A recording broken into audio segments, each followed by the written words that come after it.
할렐루야. 여러분, 무더위에 잘 지내고 계십니까? 심신이 많이 피곤하시죠?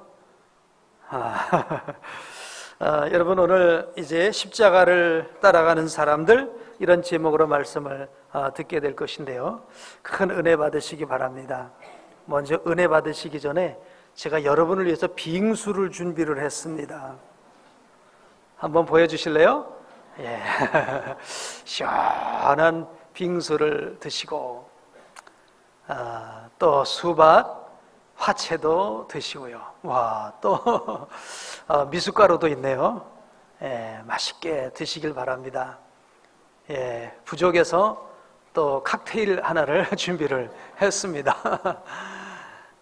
예, 예쁜 장미도 한 송이 드립니다. 저도 지난 주간에 어느 누가 카톡으로 이렇게 많은 걸 보내주셨어요. 일부는 제가 먹고 남은 걸 여러분에게 드립니다. 자, 이제 이 무더위에 오늘 저와 여러분 모두가 영육간에 강건하시고 오늘 말씀을 다시 한번 집중할 수 있는 시간이 되었으면 좋겠어요. 자, 오늘 말씀은 한번 따라해 보실까요? 십자가를 따라가는 사람들. 자, 우리 지난주에 우리는 예수님께서 빌라도에게 사형 언도를 받으시는 그런 내용에 관해서 말씀을 생각을 했습니다. 이렇게 예수님께서 사형 언도를 받으시니까 두 반응이 나타나요. 한 반응은 뭡니까? 예수님을 고발했던 사람들, 특별히 대제사장과 서기관들은 뭐 전쟁에서 승리를 한 것처럼 대환호를 했겠죠. 그러나 예수님을 사랑하고 또 예수님을 따르던 사람들은 어떻게 됐습니까? 하늘이 무너지는 것 같겠죠. 그렇죠? 정말 얼마나 저들은 비통해하고 애통해했는지 모릅니다. 좀 세상에는 이렇게 한 소식이지만 그 소식이 듣는 사람에 따라서는 각각 다르게 반응이 나타날 때가 참 많습니다.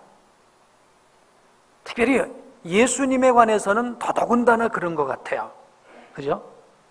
예수님에 대해서는 어떤 이들은 아주 극단적으로 찬성하고 어떤 이들은 예수님을 극단적으로 반대합니다.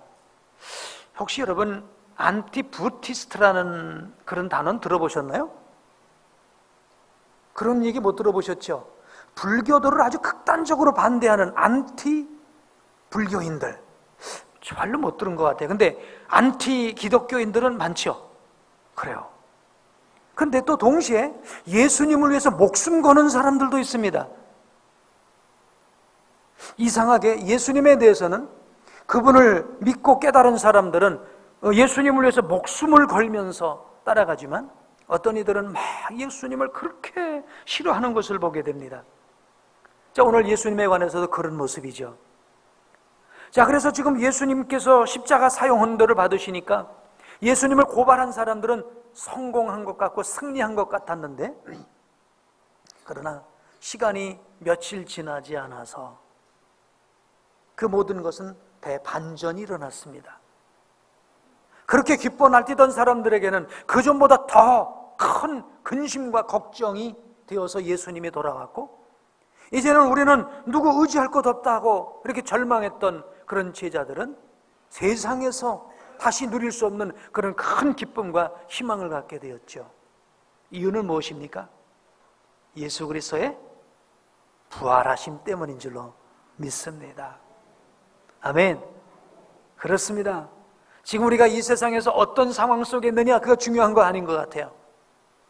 어떤 사람은 지금 이 세상에서 희희낙낙하고 성공을 노래하는 사람이 있을 수도 있겠죠. 또 어떤 이들은 지금 이 땅을 살아가면서 왜 나는 이렇게 힘들고 어려울까 하고 자기의 삶을 한탄하는 사람도 있겠죠. 그런 어디까지나 과정입니다. 최후의 하나님 앞에서 우리가 어떤 모습일 거냐가 중요한 줄로 믿습니다. 마지막에 웃는 사람이 웃는 사람인 줄로 믿습니다. 아멘. 그잖아요. 뭐 이렇게 배구 경기를 하더라도 계속 지고 있으면 뭐 마음 답답하지요. 그러나 배구 보니까 한 세트가 25점이더라고요. 25점 먼저 올라가면 이기는 겁니다. 아멘. 마지막에 최후의 승리자, 최후의 옷을 수 있는 자 되기를 주님의 이름으로 축복합니다. 아무튼 예수님은 모든 이들에게 왜 이렇게 반대하는 사람은 극단적으로 반대하고 예수님을 좋아하는 사람은 그렇게 예수님을 좋아하게 될까? 이건 성경에도 그렇게 말씀을 하고 있어요. 요한복음 3장 36절 말씀을 한번 보실까요? 읽습니다. 아들을 믿는 자에게는 영생이 있고 아들에게 순종하지 아니하는 자는 영생을 보지 못하고 도리어 하나님의 진노가 그 위에 머물러 있느니라.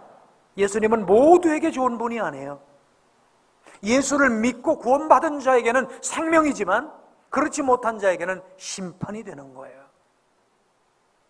고린도후서 2장 15절 16절 말씀도 읽어보실까요? 우리는 구원받는 자들에게나 망하는 자들에게나 하나님 앞에서 그리스도의 향기니 이 사람에게는 사망으로부터 사망에 이르는 냄새요 저 사람에게는 생명으로부터 생명에 이르는 냄새라. 누가 이 일을 감당하리요? 예수 그리스도는 어떤 에게는 사망의 냄새라는 거예요. 어이구, 예수님 보니까 죽음의 그림자가, 우후. 어떤 에게는 생명의 냄새라는 거예요. 이게 로마를 통해서 우리가 알 수 있는데요, 로마는 당시 대제국 아닙니까? 전쟁을 많이 하죠. 전쟁에서 승리를 하게 되면 반드시 그들은 포로를 잡아갖고 오게 됩니다. 그래서 로마 입성을 합니다. 개선을 하지만 워낙 로마가 크다 보니까 이걸 알릴 방법이 없어요. 그래서 향을 피우는 거예요. 향을 피우면, 향을 냄새를 맡으면, 와, 우리나라가 지금 전쟁에서 승리를 했구나. 백성들이 좋아합니다. 근데 문제는 포로로 잡혀온 사람들은 어떻게 되는 거죠? 죽어야 되는 거예요. 그 향이 어떤 이가 들을 때는 승리로 들리고 느껴지고 냄새가 맡아지고, 어떤 이가 맡을 때는 죽음의 향인 거예요. 그렇죠? 예수 그리스도도 마찬가지죠. 예수 그리스도를 믿는 자에게 예수 그리스도는 영원한 생명이시지만 예수 그리스도를 믿지 않는 자에게는 심판인 거예요. 그래서 예수님이 중요합니다. 여러분, 정말 우리 주 예수님 변함없이 끝까지 믿고 승리하는 복된 성도 되기를 축복합니다. 예수님에 대해서는 지금 이 세상에도 그런 아주 극명한 반응들이 갈리고 있는 것 같아요. 우리나라도 이게 좀 첨예화되어 가고 있고요. 아직 이 정도는 아니지만 미국은 더더군다나 그런 것 같습니다. 미국에서는 광고판 전쟁이 일어나고 있습니다. 미국의 그 뉴욕의 맨하탄의 그 아주 중심거리에 두 간판이 있다고 그래요. 한번 사진 한번 보여주실래요? 네, 한 간판은요, 하나님은 없다. There is no God. 하나님 없어. 죽었어. 하나님은 살아계셔. 이런 간판이고요.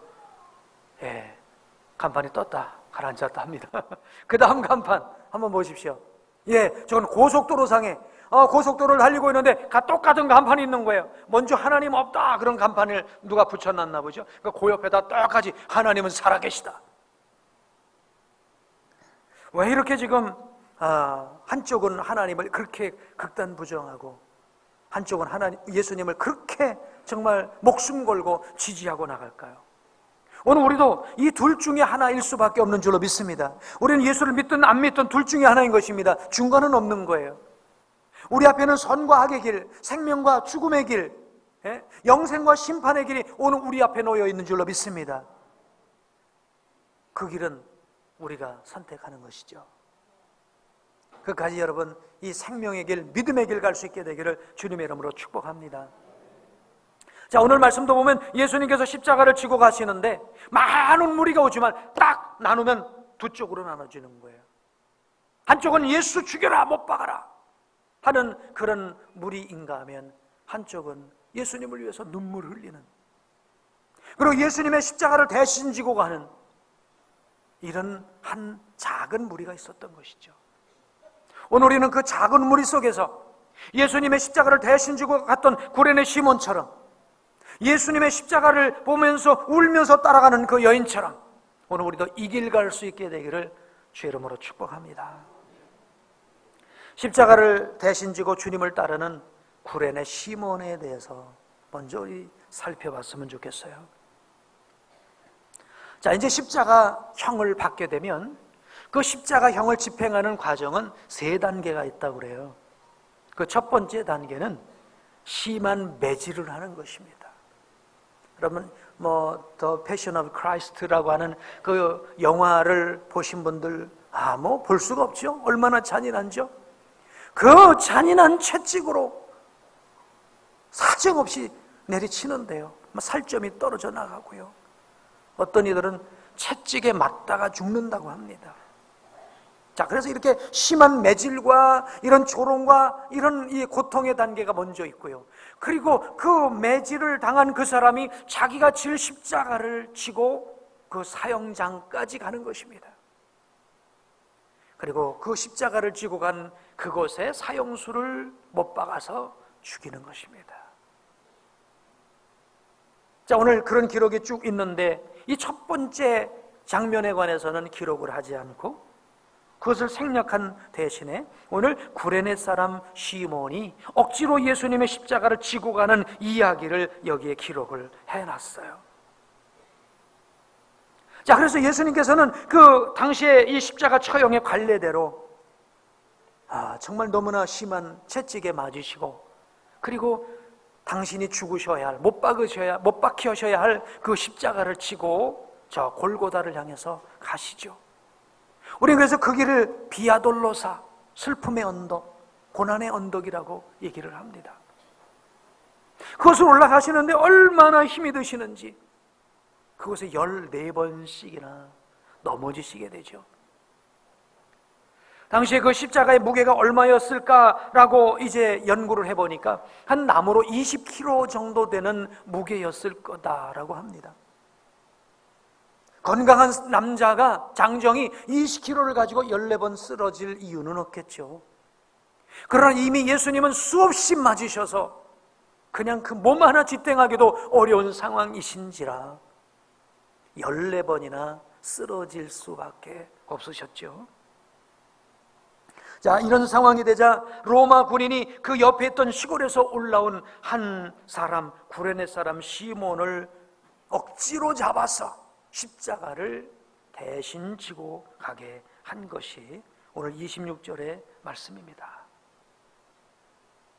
자, 여러분이 한번 이 억지로 잡혀서 십자가를 지고 가는 그 주인공의 한 사람이라고 여러분이 생각을 한다면 여러분 그때 구레네 시몬이었으면 어떤 감정이었을 것 같습니까? 예?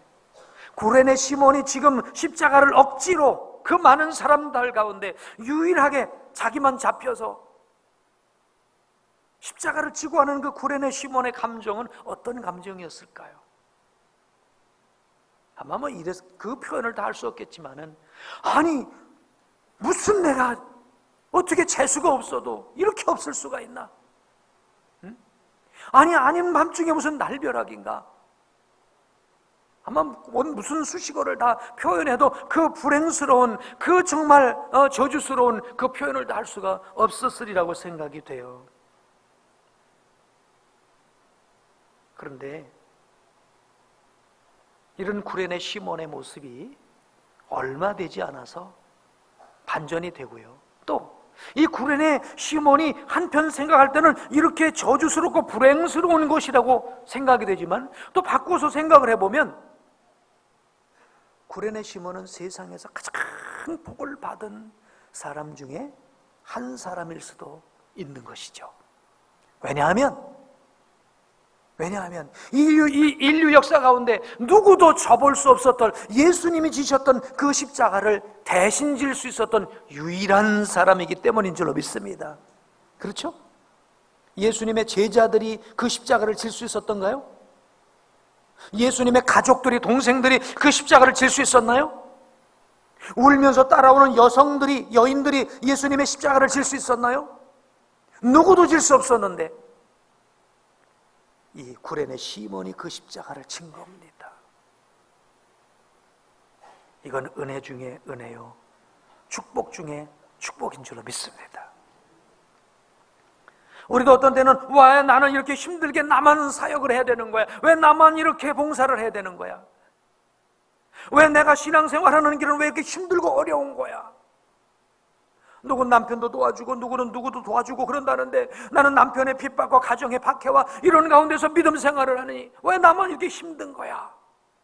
이럴 수도 있겠지만요, 그게 어느 순간에는 세상에 누구도 누릴 수 없는 축복으로 바꿔지게 되는 줄로 믿습니다. 오늘 그래서 이 구레네 시몬은 억지로 예수님께서 지고 가시는 그 십자가를 대신 지고 가게 되었는데, 이로 인해서 그가 얻게 된 축복이라고 하는 것은 이루 말할 수가 없어요. 어떤 성도는요, 아내의 등살에 못 이겨서 교회를 끌려 나왔대요. 아내가 무서워서 끌려 나왔을까요? 사랑스러워서 끌려 나왔을까요? 네? 사랑스러워서 끌려 나왔겠죠. 아무리 사랑스러워서 끌려 나왔어도요, 끌려 나온 그 남자분의 그 표정은요, 서로 쳐다보기가 민망스러울 겁니다. 그렇죠? 벌레 씹은 얼굴로 앉아 있겠죠. 그렇죠? 또 설교할 땐 졸고 있겠죠. 딴 생각하고 있겠죠. 근데요, 놀랍게 한 주 한 주 참석하다 보니까 뭐가 뚫려요? 귀가 뚫려요. 하나님의 말씀을 이해하게 돼요. 은혜를 받게 돼요. 구원의 감격 가운데, 은혜 충만한 가운데 신앙생활하게 되는 줄로 믿습니다. 억지로 끌려올 때는 이거 정말 세상에 내가 어떻게 이런 여자를 만나가지고 원망을 한지 모르겠지만 그게 복이 된 것이죠.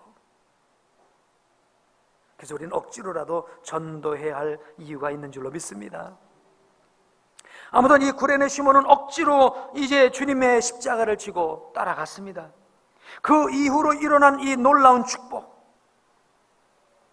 오늘 이것이 여러분의 축복이 되기를 주 이름으로 축복합니다. 자, 구레네 시몬이라고 하는데, 이 구레네는 아프리카의 북쪽 지방인 것 같다. 혹은 어떤 분들은 이디오피아라고도 하기도 하고요. 뭐 말은 많은데 정확하게 어디인지는 알 수가 없어요. 근데 시몬이라는 그 이름 하나로 볼 때는 분명히 이 사람은 유대인이다. 유대인인데 본국에 살지 못하고 어떤 사정이 있었는지, 어려움이 있었는지, 자, 주변 국가에 흩어져서 살게 되는 거예요. 근데 유대인들은 절기 때가 되면 본국에 돌아와서 예루살렘에 와서 제사를 지내야 되고 이런 것이 있어서 예루살렘에 유월절을 맞이해서 올라온 것이죠.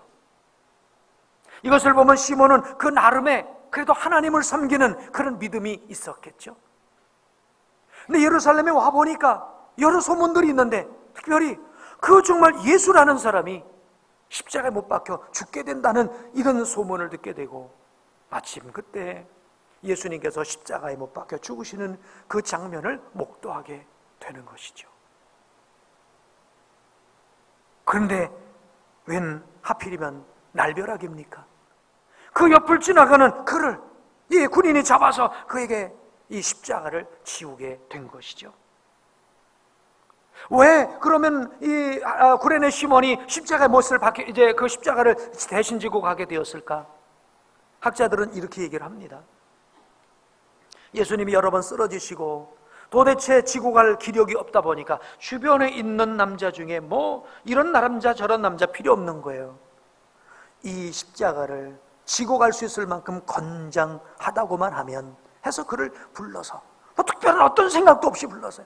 아무 계획도 없이 생각도 없이 그냥 보이는 대로 탁 잡아서 지고 가라고 했는데, 여러분, 저와 여러분이 하나님 앞에 우연히 부름을 받았든지 아무 생각 없이 부름을 받았든지 어떤 모습으로라도 부름 받아서 주님의 손에 붙잡혀서 쓰임 받는다면 이게 은혜요 축복인 줄로 믿습니다. 아멘. 붙잡혀서 쓰임 받는 것이 복인 줄로 믿습니다. 아멘.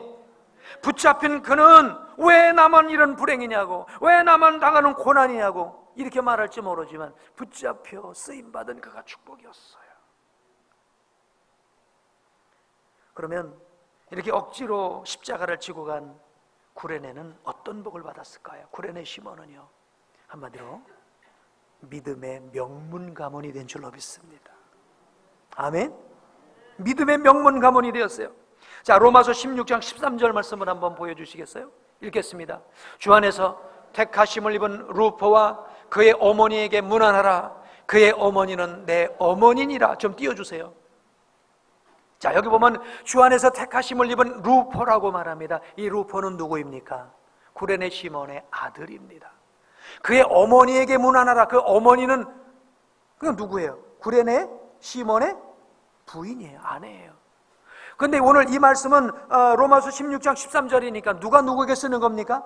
사도 바울이 로마 교회 성도들에게 쓰는 거예요. 근데 소개를 하면서 그 어머니는 누구 어머니라는 거예요? 내 어머니라는 거예요. 사도 바울이 어머니처럼 존경할 수 있는 그런 신앙의 덕목을 지는 그런 믿음의 가문으로 지금 되었다는 거예요. 그러면서 여기서 문안하라고 말하고 있는데, 이 문안하라는 것이 아스파존마이라고 하는 헬라어로서 존경하다라는 의미가 있어요. 구레네 시몬의 가문은 존경받는 가문이 된 거예요. 사도 바울에게 존경받는 가문, 그리고 온 로마 교회에 존경받는 가문, 믿음의 명문 가문 된 줄로 믿습니다. 여러분, 우리가 억지로라도 십자가 지고 가면 명문 가문 되는 줄로 믿습니다. 아멘. 마가복음 15장 21절 보여주실까요? 시작. 마침 알렉산더와 루포의 아버지인 구레네 사람 시몬이 시골로부터 와서 지나가는데 그들이 그를 억지로 같이 가게 하여 예수의 십자가를 지우고, 알렉산더와 루포의 아버지, 왜? 구레네 시몬 하면 되지요. 왜 여기다 알렉산더와 루포라고 하는 그 아들들의 이름이 성경에 기록이 됐을까요? 이건요, 그 아버지 구레네 시몬의 믿음도 훌륭하지만 그 아버지의 헌신을 기억하며 그 자녀들도 부모보다 더 나은 믿음의 사람이 되었다는 거예요. 여러분, 믿음의 명문 가문이란 뭐예요? 아버지보다, 부모보다 자녀가 믿음이 더 좋아야 될 줄로 믿습니다. 부모 세대보다 자녀 세대가 더 헌신하고, 부모 세대보다 자녀 세대가 더 말씀 따라 살고, 주님을 더 사랑하고, 할렐루야. 이게 바로 구레네 시몬의 가문이었어요. 오늘 우리 복된 교회 성도님 가문이 바로 이런 가문 되게 되기를 주의 이름으로 축복합니다. 나는 어렵게 살았으니까 너희는 여유 있게 살아라, 이거 아닙니다. 나는 못 배웠으니까 너희는 배워라, 안 해요. 그게 명문 가문 아니에요. 나도 힘들고 어렵게 믿음 지키고 살았지만 너희들도 이 세상에서 힘들고 어려워도 믿음 지키고 살아야 돼. 아멘. 나보다 더 헌신하고, 아멘, 나보다 더 주의 말씀에 순종하는 이런 우리의 자녀 세대, 이게 바로 믿음의 명문 가문인 줄로 믿습니다. 구레네 시몬이 억지로 십자가를 졌더니 이런 역사가 일어났어요. 믿음의 사람 모세도 보면 그가 쓰임받는 과정을 보면 좀 억지적인 모습이 있어요. 하나님, 나 못 갑니다. 나 못합니다. 말 잘하는 사람, 능력 있는 사람, 젊은 사람 보내세요. 난 나이도 많고 80이고 말도 못하고. 하나님, 가라고 하세요. 모세는 하나님의 말씀 앞에 억지로라도 순종하고 죽는 그날 동안 40년 동안 변함없이 주의 말씀에 붙잡혀서 살아간 줄로 믿습니다. 그가 구약을 대표하는 믿음의 사람이 된 거예요. 우리가 즐거운 마음으로도 십자가를 지고 사명 감당해야 되겠지만, 그렇지 못할 때 억지로라도 사명 감당하게 되기를 주의 이름으로 축복합니다. 그럼 억지로 한다는 게 골내고 하라는 얘기 아니에요. 성질내고 하라는 얘기가 아닙니다. 여기서 억지로 한다는 것은 저는 이렇게 한번 해석을 하고 싶어요. 억지로 한번 따라해 보실까요? 내가 하고 싶은 대로 살지 않고 주님이 원하시는 대로 사는 것이다. 아멘. 전 그게 억지로 우리가 십자가를 지고 따라가는 거라고 봐요. 골내고 성질내고 따라가는 거 아니에요. 그게 억지가 아니고요. 우리는 다 내가 하고 싶은 게 많아요. 그렇죠? 내가 하고 싶은 대로 모두가 하길 원해요. 내가 쉬고 싶으면 쉬고, 내가 가고 싶으면 가고, 말고 싶으면 말고. 이거 내가 하고 싶은 대로 하는 거예요. 그러나 내가 하고 싶은 대로가 아니라 주님이 원하시는 대로 하는 것, 아멘. 이게 바로 억지로 십자가를 지고 따라가는 모습이에요. 이렇게 우리가 주님 따라가게 될 때 우리의 감은 신앙의 명문감은 될 줄로 믿습니다. 자, 이제 두 번째 주님을 따라가는 무리는 울면서 십자가를 따라가는 여인들이에요. 이들은 평상시에도 주님과의 인격적인 교제가 있었겠죠. 주님 때문에 사랑을 입었겠죠. 은혜를 입었겠죠. 그런데 그 은혜를 주셨던 그 예수님이 십자가에 못 박히시니 얼마나 안타깝습니까? 그래서 따라가면서 우는 것입니다. 어떤 제자들은 죽을까봐 무서워서 도망간 제자들도 있는데, 따라가면서 울고 있으니 얼마나 대단합니까? 그런데 이런 여인들을 향해서 예수님께서는 어찌 보면 아주 냉정한 말씀을 하세요. 28절 말씀인데요, 한번 읽으실까요? 성경 시작. 예수께서 돌이켜 그들을 향하여 이르시되 예루살렘의 딸들아, 나를 위하여 울지 말고 너희와 너희 자녀를 위하여 울라. 아마 어떻게 보면 눈물 쏙 들어가는 얘기 같아요. 그렇죠? 아니 지금 예수님 그 힘들어 하시고 막 14번씩이나 넘어지시고 막 이런 안타까운 그 모습을 보면서 우는 모습을 보면 보통 사람 같으면 이럴 거 아닙니까? 그래, 나를 위해서 함께 마음 아파해 주니까 고맙다. 나와 함께 힘들어 해주니까 정말 내가 힘이 된다. 고마워. 내가 너희들을 위해서 내가 헛된 일을 하진 않은 것 같아. 그런데 너희들 많이 울었으니까 이제는 안 울어도 돼. 너희들 뭐 운다고 뭐 무슨 문제가 해결되겠니? 막 이 정도로 얘기를 하면 우리가 다 이해할 만한 얘기인데 얼마나 눈물 쏙 들어가는 얘기를 하시는 거예요. 예루살렘의 딸들아, 나를 위해 울지 말고 너와 너의 자녀를 위해서 울어. 근데 이 말씀은요, 냉정한 말씀이 아니에요. 사실은 진정한 말씀이에요. 냉정한 말씀이 아니라 진정한 말씀이에요. 오늘 여기서 예루살렘의 딸들이라는 것은 학자들 얘기를 들을 때 유대인 전체를 향해서 하시는 말씀이고요, 더 나아가서 온 인류를 향해서 하시는 말씀, 특별히 예수를 믿는 모든 사람들을 위해서 하시는 말씀이에요. 우리나라 우리 대통령이 어디 시골에 가서 어르신들 몇 분과 함께 커피를 한 잔 마시면서 이 얘기 저 얘기를 하면 그게 그 어르신들 몇 분한테만 얘기한 겁니까? 얘기는 몇 분들한테 얘기했는데 결국은 전 국민에게 얘기한 거 아니겠어요? 그렇죠? 맞죠? 오늘 예수님께서도 울며 따라오는 여인들에게 얘기한 걸 단 그 여인들에게만 얘기한 게 아니에요. 2000년 전에 그 여인들에게만 해당되는 얘기가 아닙니다.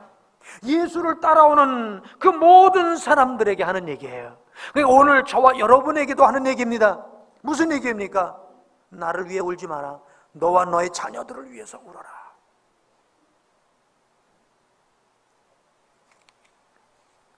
이 말은 직접적으로는 예수님을 십자가에 못 박은 유대인들의 최후에 관해서 하신 말씀이기도 하세요. 왜 울어야 됩니까? 그들의 미래가 우리 하나님의 심판을 받아서 나라 없이 2000년 동안 떠돌이 생활을 할 그런 운명에 처했기 때문에 그런 것이죠. 주님의 말씀대로 저 이스라엘은 로마의 침공을 받지 않습니까? 티투스 장군의 침공을 받습니다. 그리고 예루살렘이 겹겹이 포위가 돼서요, 그 안에서 굶어 죽고 뭐 별일을 다 당합니다.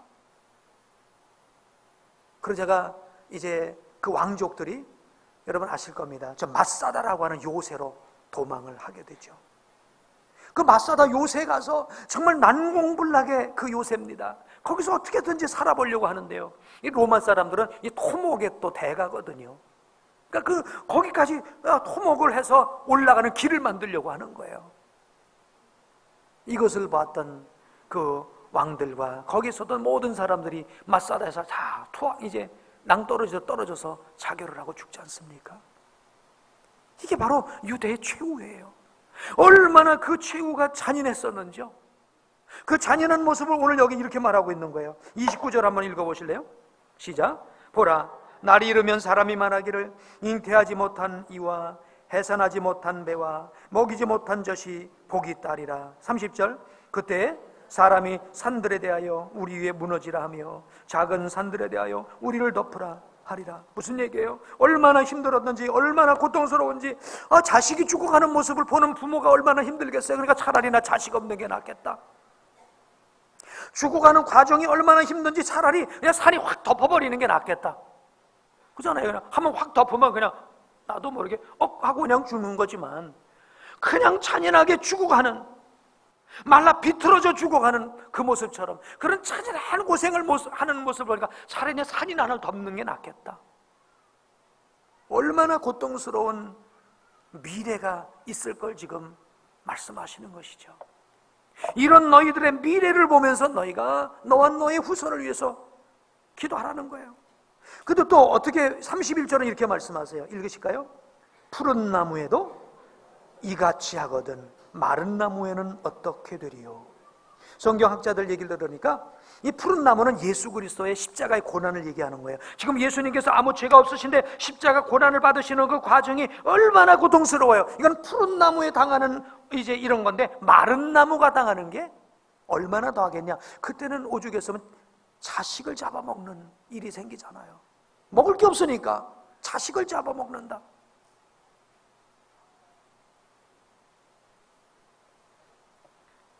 이런 미래가 오기 전에 너와 너의 자녀들을 위해서 울라는 것입니다. 우리 사랑하는 성도님 여러분, 정말 오늘 우리가 울어야 할 우리의 대상은요, 하나님을 모르는, 하나님을 점점 잊어가는 우리의 다음 세대라고 저는 믿습니다. 우리나라의 경제 때문에 울 필요 없어요. 국가 안보 때문에 사실 울 필요 없다고 봐요. 여러분 걱정 많이 하시는데요, 북한에서 미사일 쏘고 우리나라도 쏘고, 여러분 전쟁 안 일어납니다. 또 일어나면 다 함께 죽으니까, 다 함께 죽기 때문에 그게 일어나기도 어려워요. 우리의 문제는 경제 문제도 아니고 환경 문제도 아니고 국방 문제도 아니고 아무것도 아니에요. 사실은요, 영적인 문제예요. 신앙의 혼돈의 문제입니다. 하나님을 섬기는 자들이 점점 없어집니다. 하나님의 말씀이 점점 심해져 갑니다. 지금 이런 시대를 만난 거예요. 우리 어떤 분들은 그럽니다. 야, 우리 젊은 아이들 보면서, 야, 너희는 정말 좋은 시대 태어났다. 옛날에 황제들도 임금님도 누리지 못하는 그런 문화와 문명과 혜택을 받으면서 살아가니, 야, 너희 정말 좋은 시대 태어났다. 근데 어떤 분들은 그런 얘기하죠. 아니다, 너희는 인류 역사 가운데 어찌 보면 가장 불행한 시대에 태어난 것 같아. 가장 불행한 시대에 태어났어. 왜? 여기저기 사방에 유혹받는 것이 너무 많고요, 하나님에 대한 신앙은 점점 희미해져 가고요. 이런 시대 너희들이 태어나서 하나님의 말씀을 지키려고 하니 얼마나 너희가 힘들겠냐. 그래서 우리가 우리의 다음 세대, 우리 자녀 세대를 위해서 기도해야 될 줄로 믿습니다. 구레네 시몬이 억지로 십자가를 지고 가서 그 자녀들 알레산더와 루포가 존경받는 믿음의 가문을 이룬 것처럼 그 기냥됐겠어요? 십자가를 지는 눈물이 있었기 때문에, 그 땀과 눈물이 있었기 때문에 그 자녀들이 믿음의 가문이 된 것 아니겠습니까? 여러분, 우리의 가문이요, 이런 가문 되도록 우리 수고해야 될 줄로 믿습니다. 저는 며칠 전에 어떤 분께 설교를 들으면서 그 목사님 그런 얘기를 하시더라고요. 우리나라 구제역 생기니까 어떻게 돼요? 돼지나 이런 것들 막 트럭으로 실어다가, 어떤 건 심지어 죽지도 않은 거 그냥 막 펄떡펄떡 살아있는 것도 그냥 구덩이 속에 집어넣고, 조류독감 하니까는 어떻게 돼요? 이번에 몇 마리 죽었대요? 1000만 마리가 넘게 죽었대요. 2000만 마리요? 산 것들을 그냥 이렇게 싸가지고 구덩이에 집어넣는 그 모습을 이렇게 연상을 해보면서, 우리의 받을 심판의 미래의 모습이 이런 모습은 아닐래나? 여러분, 우리 자녀들 가장 어려운 시대에 태어났어요. 과학과 지식과 이런 것들이 하나님처럼 우상화되는 이런 시대에 태어났어요. 그래서 우리 자녀들에게 하나님의 말씀으로 어려서부터 이제 교육하는 이것을 위해서 우리가 눈물을 흘려야 될 줄로 믿습니다. 디모데후서 3장 15절에 이런 말씀을 하세요. 읽겠어요? 또 어려서부터 성경을 알았나니 성경은 능히 너로 하여금 그리스도 예수 안에 있는 믿음으로 말미암아 구원에 이르게 하는 지혜가 있게 하느니라. 여러분, 여러분의 자녀들이 어려서부터 하나님의 말씀 알아야 됩니다. 어려서부터 그 하나님의 말씀을 알아서 그 하나님의 말씀이 길이 되고, 하나님의 말씀이 법이 되고, 하나님의 말씀이 삶이 되고, 그 하나님의 말씀이 사상이 되고, 아멘. 그 하나님의 말씀이 내 혈관 속에 완전히 녹아져서 그 말씀을 따라 살아가는 그런 자녀들 되어야 될 줄로 믿습니다. 그래서 신명기 6장 6절로 9절 말씀은 우리에게 이렇게 명령하고 있습니다. 읽으실까요? 오늘 내가 내게 명하는 이 말씀을 너는 마음에 새기고 내 자녀에게 부지런히 가르치며 집에 앉았을 때든지 길을 갈 때든지 누워있을 때든지 일어날 때든지 이 말씀을 강론할 것이며 너는 또 그것을 내 손목에 매어 기호를 삼으며 내 미간에 붙여 표로 삼고 또 내 집 문설주와 바깥문에 길어갈지니라. 유대인들이 그런 저주와 고난을 받아서 나라를 잃어버리고 2000년간 떠돌이 생활을 했어도 그들이 하나님 잊어버리지 않았던 게 바로 신명기 6장 6절로 9절 말씀을 붙잡았기 때문이라고 그래요. 여러분, 오늘 우리가 나라를 잊어버리지 않아도 우리 예수님 잊어버릴 수 있어요. 우리 자녀들에게 말씀으로 교육하지 않으면 예수님 잃어버립니다.